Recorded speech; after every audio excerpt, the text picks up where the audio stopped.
আজকে আমার সেই মুরগিটা ডিম পেড়েছে, যা ছোটবেলা থেকেই এটা আমি পালন করে আসছি।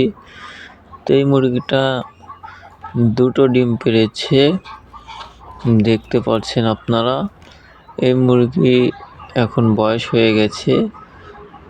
একসাথে কিন্তু ২টা ডিম পাড়েনি, একটি পেড়েছে আজকে, আর এটি হলো আগের, আর এটি হলো আজকে পেড়েছে। এই দিয়ে ২টা, এর একটা ডিম দিয়েছিলাম, সেই জন্যে আরেকটা পেড়েছে, না হলে বসে না।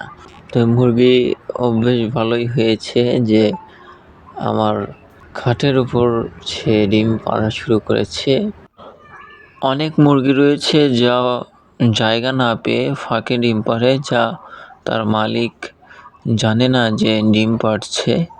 অবশেষে যখন কুচে হয়ে যায় তখন সে টের পায় যে ডিম পেড়ে কুচে হয়েছে, তো ডিম তখন খুঁজে পায় না।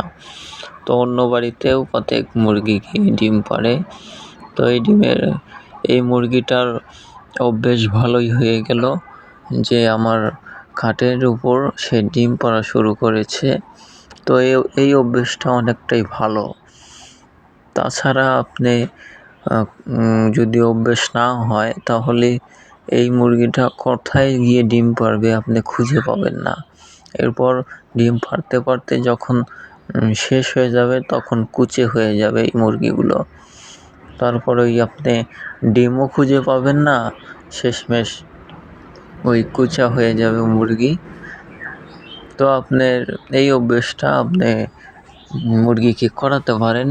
আপনি করবেন কি, একটা ডিম এই খাটের উপর দিয়ে সুন্দর করে গোল করে থুয়ে দেবেন। দেখবেন মুরগি এসেই আপনার খাটে বসে আরেকটা ডিম পাড়বে।